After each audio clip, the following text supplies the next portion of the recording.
ପିଲାମାନେ ଆମେ ଆଜି ପଢିବା ସପ୍ତମ ଶ୍ରେଣୀର ପୋଷଣ ନ୍ୟୁଟ୍ରିସନ ବିଷୟରେ ପଢିବା। ଏ ପୋଷଣ ଚାପ୍ଟରଟି ବିଷୟଟି ଟିକେ ଲେନ୍ଦି ଅଛି, ତେଣୁ ଆମେ ତାକୁ କେତୋଟି ଭାଗରେ ପଢେଇବା। ମୁଁ ତାକୁ 6ଟି ଭାଗ କରିଛି। ପ୍ରଥମ ଭାଗରେ ରଖିଛି ପୋଷଣ ବିଷୟରେ କହିବି, ତାର ଇଣ୍ଟ୍ରୋଡକ୍ସନ କହିବି। ଦ୍ୱିତୀୟ ଭାଗରେ ଅଛି ଉଦ୍ଭିଦ ପୋଷଣ। ତୃତୀୟ ଭାଗରେ ଅଛି ପ୍ରାଣୀ ପୋଷଣର ଇଣ୍ଟ୍ରୋଡକ୍ସନ। ତାପରେ ଚତୁର୍ଥ ଭାଗରେ ଅଛି ଆମର ଯୋଉ ହଜମ କ୍ରିୟାର ସବିଶେଷ ବିବରଣୀ, କେମିତି ହଜମ କ୍ରିୟା ହଉଛି। ଆଉ ପଞ୍ଚମ ଭାଗରେ ଅଛି ଦାନ୍ତ ଆଉ ଜିଭର ଭୂମିକା ଆମର ହଜମ କ୍ରିୟାରେ। ଷଷ୍ଠ ଭାଗରେ ଅଛି ତୃଣଭୋଜୀଙ୍କର ପୋଷଣ। ଏମିତି ଆମେ ଏଇ ପୋଷଣଟିକୁ 6ଟି ଭିଡିଓରେ ପଢେଇବା। ତାହେଲେ ଏବେ ଆସ ଆମେ ପ୍ରଥମେ ପଢେଇବା ପୋଷଣ। ପୋଷଣ ହେଲା କଣ ନା ନ୍ୟୁଟ୍ରିସନ, ତାକୁ କୁହନ୍ତି ନ୍ୟୁଟ୍ରିସନ। ତମେ ଜାଣିଛ ଜୀବଙ୍କର ଶରୀରରେ ବା ଆମ ମାନଙ୍କ ଶରୀରରେ ବିଭିନ୍ନ ପ୍ରକାର ଜୀବନ ପ୍ରକ୍ରିୟା ସର୍ବଦା ଚାଲି ରହୁଥାଏ। ଯେମିତି ବୃଦ୍ଧି, ବିକାଶ, ଜନନ, ରେଚନ, କ୍ଷୟପୂରଣ, ଏମିତି ବହୁତ କାମ ଚାଲିଥାଏ। ତେଣୁ ଏଇ ସବୁ କାମ ପାଇଁ ଆମର ଶକ୍ତି ଦରକାର। ତାହେଲେ ଶକ୍ତି ଆମେ କୋଉଠୁ ପାଇଥାଉ? ଆମେ ଶକ୍ତି ଖାଦ୍ୟରୁ ପାଇଥାଉ। ଏଥିପାଇଁ ସମସ୍ତ ଜୀବ, ଅଣୁଜୀବ, ପ୍ରାଣୀ, ଉଦ୍ଭିଦ ଖାଦ୍ୟ ଖାଆନ୍ତି। ତାହେଲେ ଆମେ ଜାଣିବା ଜୀବ ପାଇଁ ଖାଦ୍ୟର ଉପାଦେୟତା କଣ, ଜୀବ ଜଗତର ଖାଦ୍ୟ ପୋଷଣ କହିଲେ ଆମେ କଣ ବୁଝୁ, ଉଦ୍ଭିଦ ପୋଷଣ ଆଉ ପ୍ରାଣୀ ପୋଷଣ। ତେଣୁ ଆମେ ବର୍ତ୍ତମାନ ପଢିବା ପ୍ରଥମଟା ରହିଛି କଣ, ଜୀବ ପାଇଁ ଖାଦ୍ୟର ଉପାଦେୟତା। ତାହେଲେ ତମେ ଜାଣିଛ ଖାଦ୍ୟରେ ଥିବା ଉପାଦାନ ଜୀବର ଆବଶ୍ୟକତା ପୂରଣ କରିଥାଏ।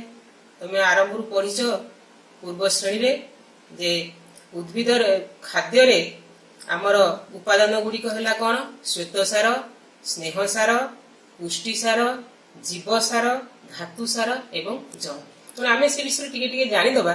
ଏଇ ଉପାଦାନ ଗୁଡିକ ଆମର ଯୋଉ ଆବଶ୍ୟକତା ପୂରଣ କରୁଛି, କୋଉ ଉପାଦାନ କୋଉ ଆବଶ୍ୟକତା ପୂରଣ କରୁଛି? ଶ୍ୱେତସାର। ଶ୍ୱେତସାର ହେଲା କଣ ନା ଶରୀର ଗଠନରେ ମୁଖ୍ୟ ଭୂମିକା ଗ୍ରହଣ କରେ, ଶକ୍ତି ପ୍ରଦାନ ମଧ୍ୟ କରେ। କାମ ପାଇଁ ଆମର ଯୋଉ ବଳ ସବୁ ଦରକାର ସେ ବଳ ଦିଏ। ସ୍ନେହସାର, ସ୍ନେହସାର କଣ କରେ? ଶରୀରକୁ ଅଧିକ ଶକ୍ତି ଯୋଗାଏ, ଶରୀରକୁ ଚିକ୍କଣ ରଖେ। ତାପରେ ଆସିଲା ପୁଷ୍ଟିସାର। ପୁଷ୍ଟିସାର ହେଲା କଣ ନା ପୁଷ୍ଟିସାରର କାମ ହେଲା ସ୍ନାୟୁ, ଚର୍ମ, ବାଳ ଓ ନଖ ଗଠନ କରେ। ତା ସହିତ ଶରୀରର କ୍ଷୟ ପୂରଣ କରେ। କୋଉଠି ଖଣ୍ଡିଆ ଖାବରା ହେଇଗଲା ତାକୁ ସବୁ ପୂରଣ କରେ। ଆମର ଯୋଉ ଖଣ୍ଡିଆ ହୁଏ ସେ କଣ ରହେ, ପୁଣି ପୂରଣ ହେଇଯାଏ। ତାପରେ ଆସିଲା ଜୀବସାର। ଆସିଲା ଜୀବସାର ହେଲା କଣ, ଶରୀରରେ ରୋଗ ପ୍ରତିରୋଧକ ଶକ୍ତି ବୃଦ୍ଧି କରେ। ଧାତୁସାର। ଧାତୁସାର କଣ କରେ, ହାଡ ଶକ୍ତ କରେ ଆଉ ରକ୍ତ ତିଆରିରେ ସାହାଯ୍ୟ କରେ। ତାପରେ 6 ନମ୍ବର ଆମର ଉପାଦାନ ହେଲା ଜଳ। ଜଳ ହେଲା ଆମେ ଖାଉଥିବା ଖାଦ୍ୟର ସାରାଂଶ, ଜଳ ସହ ମିଶି ରକ୍ତକୁ ଯାଏ। ସେମିତି ଉଦ୍ଭିଦ ମଧ୍ୟ ଖାଦ୍ୟ ଖାଇବା ଦ୍ୱାରା ବଢୁଛି, ପତ୍ର, ଫୁଲ, ଫଳ ଧରୁଛି, ମୋଟା ହଉଛି, ଡେଙ୍ଗା ହଉଛି। ଏଗୁଡାକ ସବୁ ଆମର ହେଲା ଖାଦ୍ୟରେ ଥିବା ଉପାଦାନରେ ଜୀବର କଣ ଆବଶ୍ୟକତା ପୂରଣ କରିଥାଏ। ତାପରେ ପଢିବା ଆମେ ଦ୍ୱିତୀୟରେ କଣ ପଢିବାକୁ କହିଥିଲେ, ଜୀବ ଜଗତର ଖାଦ୍ୟ, ମୋଡ ଅଫ ନ୍ୟୁଟ୍ରିସନ। ଜୀବ ଜଗତର ଖାଦ୍ୟ। ସୃଷ୍ଟିର ସମସ୍ତ ଜୀବ ଖାଦ୍ୟ ଖାଆନ୍ତି। ଆମ ଏଇ ସୃଷ୍ଟିରେ ଯେତେ ଜୀବ ଅଛନ୍ତି, ବଡଠୁ ସାନ ଯାଏ ଅଣୁଜୀବ ପର୍ଯ୍ୟନ୍ତ ଉଦ୍ଭିଦ ସମସ୍ତେ ଖାଦ୍ୟ ଖାଆନ୍ତି। କେତେକ ଜୀବ ସେମାନଙ୍କ ଖାଦ୍ୟ ପାଇଁ ଅନ୍ୟ ଉପରେ ନିର୍ଭର କରନ୍ତି, ଅର୍ଥାତ୍ ନିଜ ପାଇଁ ନିଜେ ଖାଦ୍ୟ ପ୍ରସ୍ତୁତ କରିପାରନ୍ତି ନାହିଁ।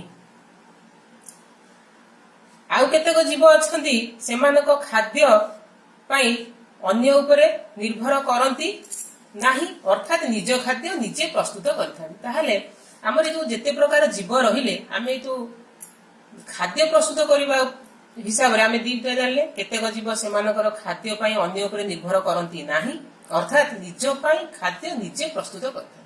ଅନ୍ୟ କେତେକ ଜୀବ ଅଛନ୍ତି ସେମାନଙ୍କ ଖାଦ୍ୟ ପାଇଁ ଅନ୍ୟ ଉପରେ ନିର୍ଭର କରନ୍ତି, ଅର୍ଥାତ୍ ନିଜ ପାଇଁ ଖାଦ୍ୟ ନିଜେ ପ୍ରସ୍ତୁତ କରିପାରନ୍ତି ନାହିଁ। ତମେ ଭାବୁଥିବ ଯେ ତମେ ପିଲାମାନେ ତମ ଖାଦ୍ୟ ନିଜେ ପ୍ରସ୍ତୁତ କର ନା, କିଏ ପ୍ରସ୍ତୁତ କରନ୍ତି? ମା ପ୍ରସ୍ତୁତ କରିଦିଅନ୍ତି।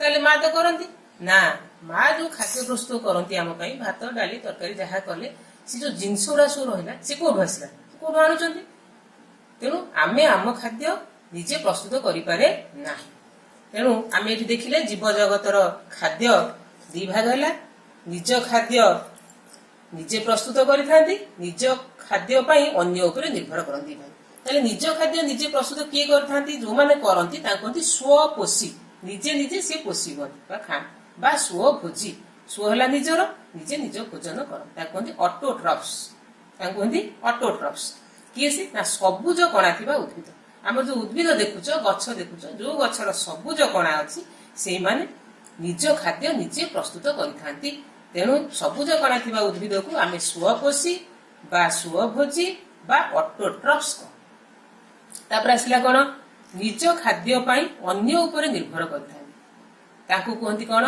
परपोषी बा परभोजी हेटेरोट्रॉप्स कौन कहती हेटेरोट्रॉप्स किए से ना सबुज कणा नथिबा उद्भिद ये सबुज कणा थिबा उद्भिद स्वपोषी एटा सबुज कणा नथिबा उद्भिद आ समस्त प्राणी ता व्यत जिते प्राणी रहिले जीव रहिले समस्ते अन्य उपरे निर्भर करन से अन्य उपर कहा उपरे सेही गछ उपरे ही उद्भिद उपरे निर्भर करन ताले आमे जानले कि सबुज कणा थिबा उद्भिद वर्तमान आसबे ये परपोषी पुणी से हेची दी भाग गोटेला सबुज कणा नथिबा उद्भिद आ गोटेला समस्त प्राणी ताले सबुज कणा नथिबा उद्भिद रे किए रहिले ना मृत भोजी छतु से केमती खाद्य अन्य उपर निर्भर करता कहते साप्रोफाइट तापर आसला परजीवी मलांग निर्मूली लटा कहते पारासाइट तापर आसला मांसासी मांसासी की है कमंडलू गछ कहते इनसेक्टिवरस तापर आसले सहजीवी राइजोबियम लाइकेन कहते सिम्बायोसिस तेणु सबुज कणा नथिबा उद्भिद रे तांकर जो केमिति से माने खाद्य पे अन्य उपर निर्भर करती कराए चारि भाग गोटे है मृतभोजी बा साप्रोफाइट से छतु परजीवी बा पारासाइट से माने मलांग निर्मूली उदाहरण तापर मांसासी इनसेक्टिवरस कमंडलू गछ तापर सहजीवी सिम्बायोसिस से माने राइजोबियम एवं लाइकेन आमे आंक विषय रे भल भाव रे पढिला तापर आसला समस्त प्राणी रे हैला कोन ना तृणभोजी प्राणी हर्बिवोरस जो माने सब घास खाती गाई छेली मेंढा तापर आसले मांसासी जे केवल मांस ही खाती माने किए बाघ सिंह कहते कार्निवोरस तापर आसले सर्वाहारी मनीष आमे जो मनीष हेले omnivorous तामाने आमे तृणभोजी रे जाउचे मांसासी रे जाउचे अर्थात आमे उद्भिद खाऊ ता सहित मांस मध्य खाऊ तेणु प्राणी को एमती तीन भाग कराई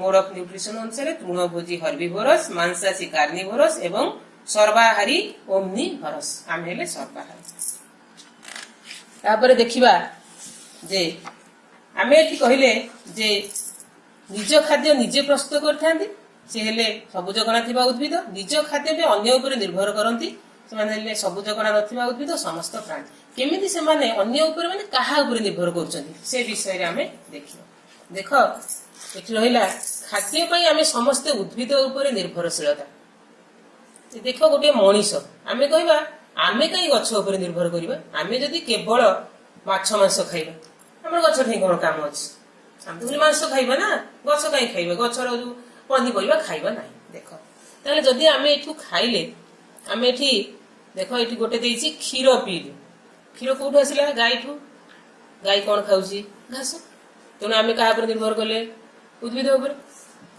तापरे आमे जदी खाइबा मांस केवल मांस खाइले कहा पर निर्भर करबा छेली उपर छेली कोन खाउछि घास डाल पत्र उद्भिद आमे अंडा खाइबा अंडा कोठू आछि कुकुडा कुकुड़ा कौन खाऊची ना ये सब दाना खाऊची ये देछि ज गहम मक्का एगुड़ा सब दाना खाऊची तेणु आमे मनीष हेलु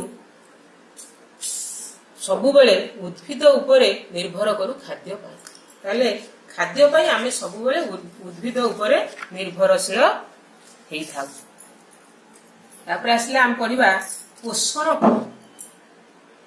पोषण होची गोटे प्रक्रिया गोटे काम बा कार्य जहा द्वारा जीव खाद्य ग्रहण करे एवं एही खाद्य को व्यवहार करी शक्ति लाभ करे ताले जो पोषण कार्य हैला बा जो प्रक्रिया हैला ता देरे दुईटी मुख्य काम हैला गोटे है खाद्य ग्रहण करिवार पथ बा उपाय खाद्य ग्रहण करे कहितली।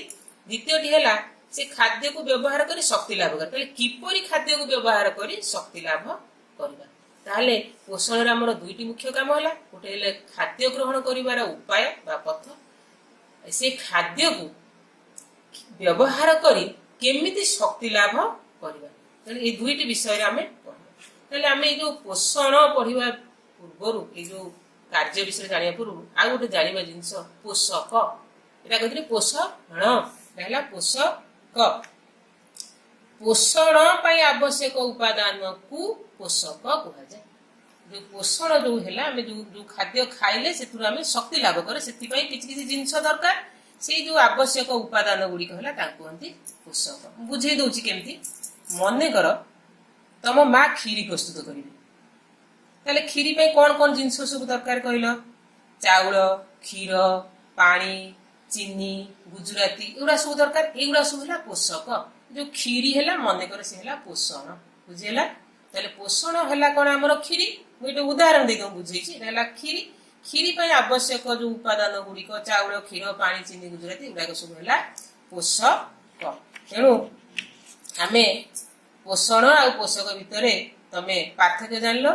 पोषक है कौन ना पोषण पाई आवश्यक उपादान ए आवश्यक उपादान को नहीं बा पोषक को नहीं से विनियोग कर शक्ति बाहर करती पोषण। तेणु आमर ये प्रथम भाग में तुमको पोषण इंट्रोडक्शन बा उपक्रम विषय से विषय किसी कहली।